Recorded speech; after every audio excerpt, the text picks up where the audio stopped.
यौमैदिन वाहिया, और इसकी पकड़ कमजोर हो जाएगी, फुसफुसा हो जाएगा। वल्मलकु अला अर्जाइहा, और फरिश्ते उसके किनारे पर होंगे। यानी आसमान जब फटना शुरू होगा तो ये बीच से फटना शुरू होगा और फरिश्ते आसमान के किनारे पर आ जाएंगे। वयहमिलु अर्श रब्बिका फौकहुम यौमैदिन समानिया, और उस दिन 8 फरिश्ते अपने परवरदिगार के अर्श को अपने ऊपर उठाए हुए होंगे। वैसे फरिश्ते अल्लाह रब्बुल इज्जत के जो अर्श को उठाने वाले हैं वो 4 फरिश्ते हैं, लेकिन क़यामत के दिन अल्लाह ताला के अर्श को जो उठाएंगे फरिश्ते, अल्लाह ताला फरमाते हैं कि वो 8 फरिश्ते होंगे जो अल्लाह के अर्श को उठाएंगे। अब अल्लाह का अर्श कैसा है, उसके उठाने की कैफियत कैसी है, इसमें पढ़ने की जरूरत नहीं। बस अल्लाह का अर्श फरिश्ते उठाएंगे, अल्लाह ने इसका तज़किरा किया। हमें इसका मुकल्लफ नहीं बनाया कि इसकी तहकीक में पढ़ें और हम इसकी मालूमात करें। इससे दीन का और आखिरत का कोई फायदा नहीं है कि इसके बगैर हम जो है कोई दीन के किसी अमल को हम मुकम्मल नहीं कर सकते, सही तौर पर अमल नहीं कर सकते।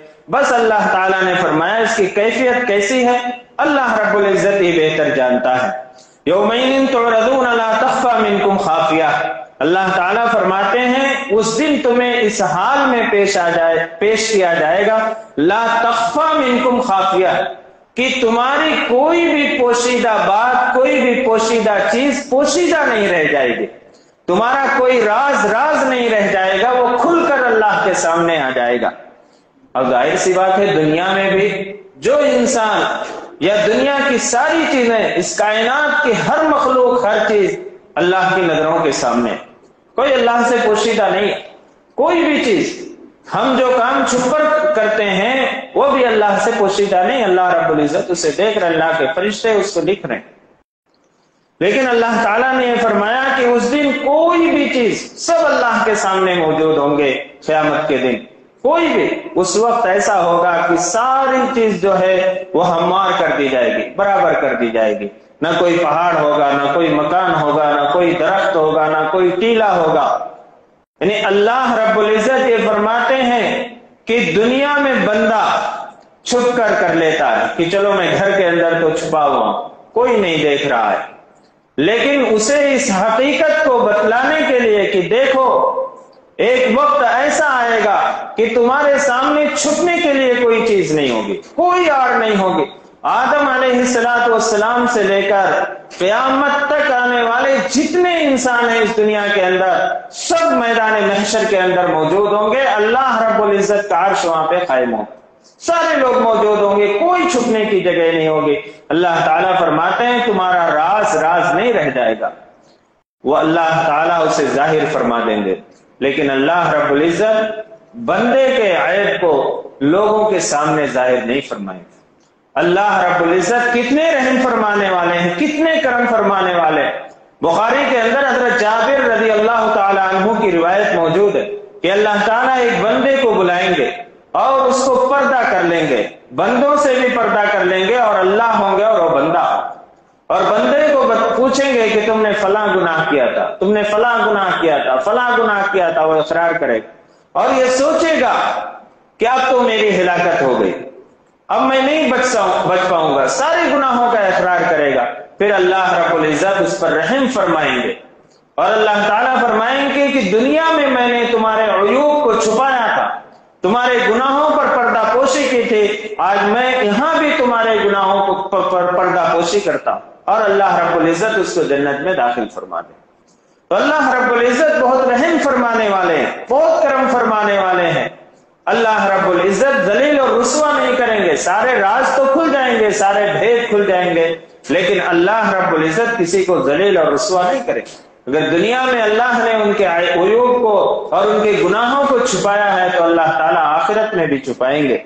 फ़अम्मा मन ऊतिय किताबहु बियमीनिही, अल्लाह ताला फरमाते हैं कि अब वो मौका आएगा कि नामा आमाल तकसीम होंगे, अब रिजल्ट तकसीम होगा, सनदें दी जाएंगी जैसे दुनिया के अंदर होता है।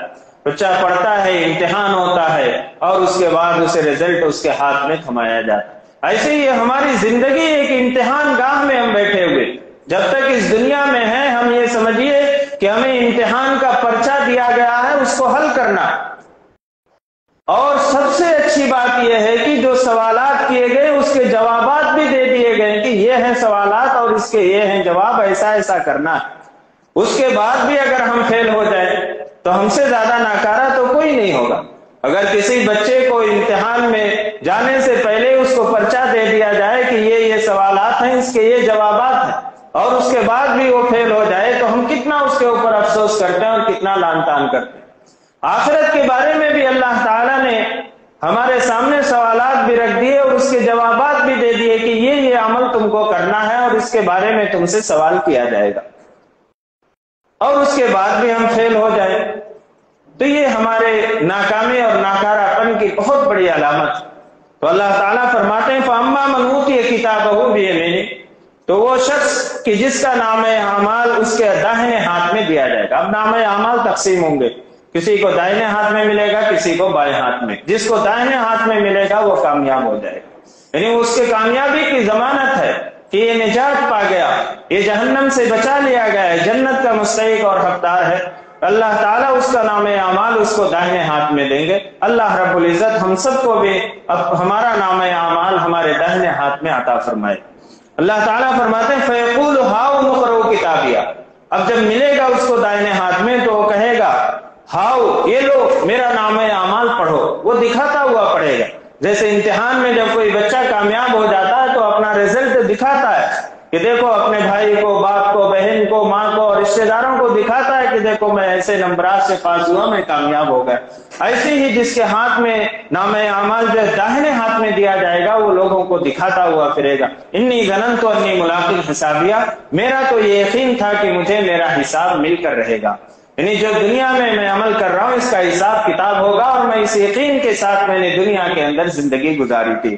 فَهُوَ فِي عِيشَةٍ رَاضِيَةٍ، اللہ تعالیٰ فرماتے ہیں وہ من پسند زندگی گزارے گا، وہ خوشی والی زندگی گزارے گا، جو چاہے گا فی جنت عالیہ، اونچے باغوں کے اندر ہوگا، یعنی جنت میں، اور پھر باغات بھی وہاں ہوں گے، اونچے جو ہے درخت ہوں گے، قطوفہا دانیہ، لیکن اس کی خاصیت یہ ہوگی کہ اس کے میوے جھکے پڑے ہوں گے، یعنی جنتی کو جنت میں پھل توڑنے کے لیے اٹھنے کی ضرورت نہیں ہے، اس پر چڑھنے کی ضرورت نہیں، کسی لکڑی کی ضرورت نہیں ہے، بس وہ اپنے بستر پہ اپنے نرم نرم بستروں پر لیٹا ہوا ہے، وہ خود جس چیز کی، جس پھل کی تمنا اس کے دل کے اندر خیال آئے گا، اس کی شاخیں پھلوں سے بھری ہوئی اس کے سامنے جھکی ہوں گی، وہ لیٹے لیٹے اس کو توڑ لے گا۔ اللہ تعالیٰ فرماتے ہیں قطوفہا دانیہ کلوا واشربوا ہنیئا بما اسلفتم فی الایام الخالیہ، اللہ تعالیٰ فرمائیں گے کہ کھاؤ اور پیو، اور مزے سے کھاؤ اور پیو، بما اسلفتم فی الایام الخالیہ، یہ ان اعمال کے صلہ ہے جو تم نے گزرے ہوئے دنوں کے اندر کیے تھے، یعنی گزشتہ، یعنی جو زندگی میں دنیا کے اندر جو اچھے اعمال کیے تھے اس اعمال کا یہ صلہ اور بدلہ اللہ رب العزت ایسی نعمتیں عطا فرمائیں گے۔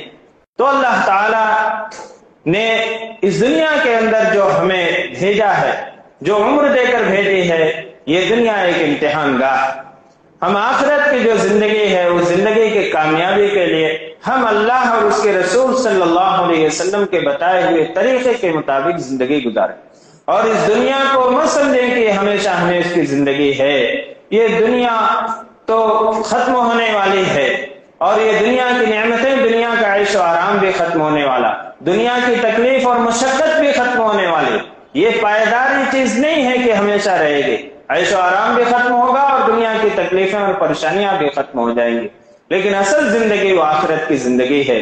اس لیے ہر انسان کو اس فکر کے ساتھ زندگی گزارنا چاہیے کہ میں آخرت کی زندگی میں کامیاب ہو جاؤں، میرے اعمال درست ہو جائیں، میرے اخلاق درست ہو جائیں، میرے معاملات درست رہیں، اور میں اللہ اور اس کے رسول صلی اللہ علیہ وسلم کے بتائے ہوئے طریقے کے مطابق زندگی گزاروں۔ آگے جو آیتیں آ رہی ہیں اس میں ان لوگوں کا تذکرہ ہے کہ جن کا نام اعمال بائیں ہاتھ میں دیا جائے گا، ان کا کیا حشر ہوگا، اس کو انشاءاللہ آئندہ اتوار کو پڑھیں گے۔ اللہ رب العزت سے دعا ہے کہ اللہ تعالی ہم سب کو آخرت کی فکر پیدا فرمائے، اور ہم سب کو نام اعمال ہمارے داہنے ہاتھ میں عطا فرمائے۔